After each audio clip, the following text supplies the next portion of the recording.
那谢谢你们每个人，我们就欢迎我们中国的朋友们到这个大使馆来。这个不是我家，是很大、很热闹的一个地方，可是就是美国的大使馆。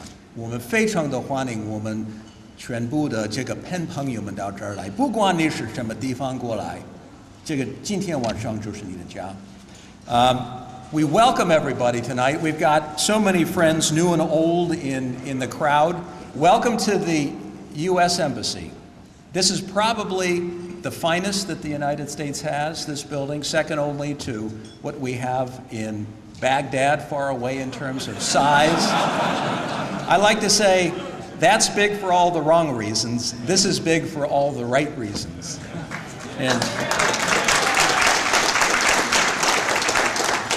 I want to thank Susan. Yes, Susan Stevenson, who was just up here, is a proud PEN alum. She is the spokesperson for the embassy. So when you have a PEN person who regularly puts his foot in his mouth, it takes a really good PEN person basically to take it out and to correct the record, and Susan does that brilliantly. We have so many special people here tonight. And we're all here to see Dr. Amy Gutmann.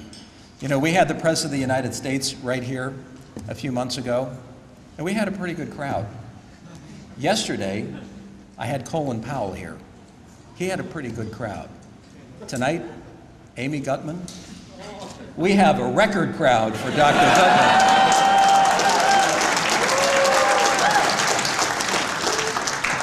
But I'm particularly delighted that my dad's here. Who just flew in, walked in. He's never been in here before. In fact, he's never been able to visit his family living in China. This is a first for him. So not only are we giving him a little bit of embassy hospitality and family hospitality, but he gets to see and feel the PEN hospitality as well. So I hope you give him a big hand because he's done so much for this country.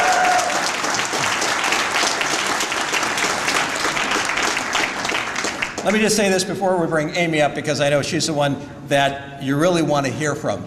And I know how proud PEN is because of all of its firsts, and we've got some wonderful deans here from business, law, and dentistry. And I wish I could say that I were the first to serve in this position from PEN, but I'm not. We had a guy here who I pointed out to Amy earlier. His name was Thomas Gates. And he took the place of George Bush, Sr., who served here as ambassador back in the 1970s. Thomas Gates was Secretary of Defense in the United States from 1959 to 1961. And then he came here to serve as ambassador in 1975. Class at PEN of 1928. Susan didn't know that, but I'm telling her now. More importantly, and to our great president who is here, Thomas Gates Jr.'s dad was Thomas Gates Sr., the president of the University of Pennsylvania. The first president, 1930 to 1944. So this position, I think, exudes a little bit of spirit for the University of Pennsylvania. But I'm going to take you back even further to the beginning of the U.S.-China relationship. And it's an interesting little twist and turn here. You'll have to bear with me for a second, but there was another PEN alum by the name of William Henry Harrison. He was a student in the 1790s at PEN, and he was the 9th president of the United States. He'd been an ambassador himself before that. He'd been a senator. And on Inauguration Day in 1845, he spoke way too long, which I'm not going to do tonight. In fact, he spoke 1,800 words of an inaugural speech. Even Daniel Webster, his good friend, couldn't edit it down to size. And he died 32 days later from pneumonia because he spoke too long on the steps of the Capitol. Another great PEN alum, but more importantly, his vice president, a guy by the name of John Tyler, became the 10th president of the United States, thereby creating great debate about succession in the Constitution, and resulted, it must have been in the 25th Amendment, those are your constitutional guys, in the 25th Amendment, sorting it all out for the United States. John Tyler becomes president, and the two issues of the day back in 1845 are, one, what to do about the Republic of Texas. So he brought Texas in the United States. Issue number two is what to do about China. because the British had negotiated the Treaty of Nanjing after the end of the Opium War, which gave the British access to all the, well, 5 major ports in China. And the United States couldn't compete. So John Tyler, having been named to his position by a penman, appointed the first U.S. ambassador to China, a guy by the name of Caleb Cushing, who negotiated the Treaty of Wangsha, which allowed the United States finally to reach parity with the United Kingdom in terms of access to China. And I think back to the first ambassador to China, and now the person who's serving here now, lucky enough to serve now, and I say, Penn has played a pretty central role all along, right from the very, very beginning.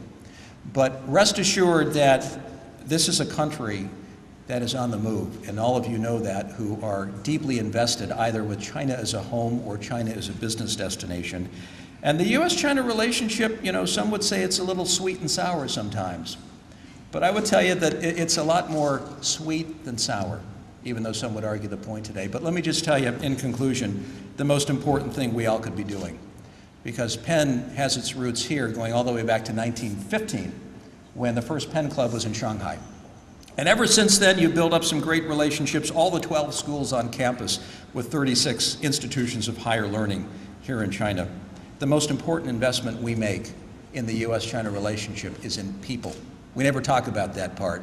We talk about Taiwan, we talk about Tibet, we talk about Iran, we talk about North Korea, we talk about energy efficiency, we talk about security in the Asia-Pacific region. We don't talk enough about people going back and forth. And the greatest investment that is being made in the U.S.-China relationship is being made by Amy Gutmann and the deans that are here investing in people. Because when somebody has a chance to go to Penn, like you have, you come back here to China and you never forget that experience. It lasts with you forever. And if there's one thing that's going to change the nature of the U.S.-China relationship, and therefore the world longer term, it's going to be all of us investing in exactly what we're here to celebrate tonight. So Amy, on behalf of Susan and Erica Thomas, who's here, who's another Penn grad, and where's Prasant? Prasant back here, another Penn grad. And I don't know if President Xu Xianming is still here, president of Shandong University, which is close to the home of Confucius. But it is now my great honor and privilege, speaking of philosophers, to give you Dr. Amy Gutmann. She needs no introduction. It was a little bit like introducing Colin Powell yesterday. He doesn't need an introduction. Everybody knows who it is. So suffice it to say, she's a dynamo, and she has put Penn on the map, and it's an honor to have her in China. The next few days, she's going to leave a legacy like few people ever could. Please give a big hand to Dr. Amy Gutmann.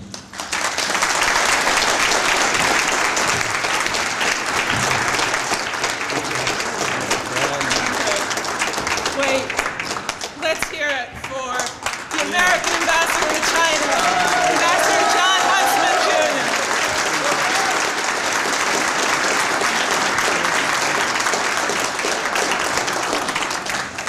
It is a true delight, perhaps the delight of my presidency to date, to be here in the American Embassy in Beijing.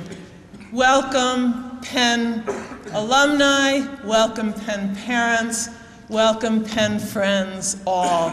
It is wonderful to see you all here and to celebrate Penn in Beijing. It is my great pleasure to be able to mention just a few of the people, the great Penn citizens here this evening. Ambassador Huntsman already mentioned his father, John Huntsman, but he failed to mention, and John Huntsman was the first, would be the first, to say that one of the great points of pride for me and for the Huntsman family is that John Huntsman is the chairman of the board of our great Wharton School, the #1 business school in the world. So let's hear it for John Huntsman.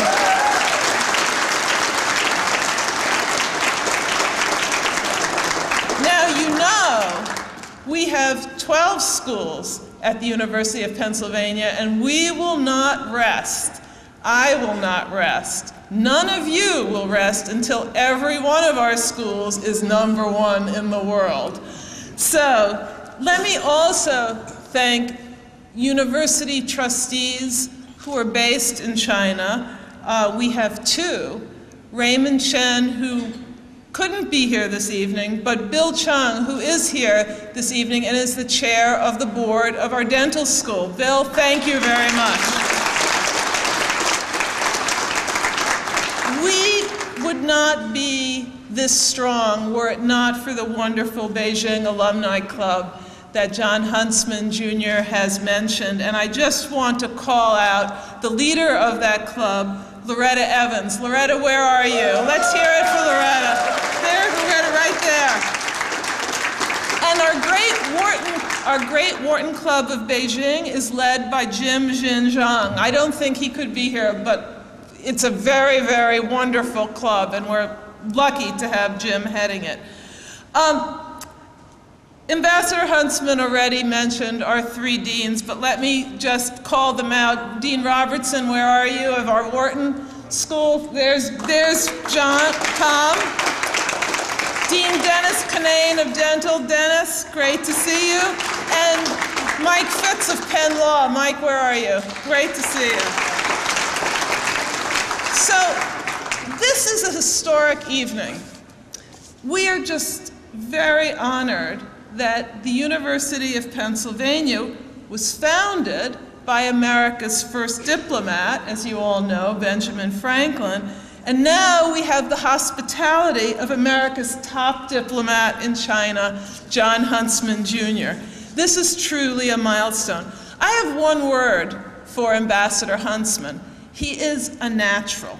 Whatever he does from his mind and his soul, and he does it the best it can be done. John Huntsman Jr. was called to represent our nation in this most critical post, at this most critical moment, not just because of his stellar resume, although we would all agree that being a Penn graduate is by definition stellar, right?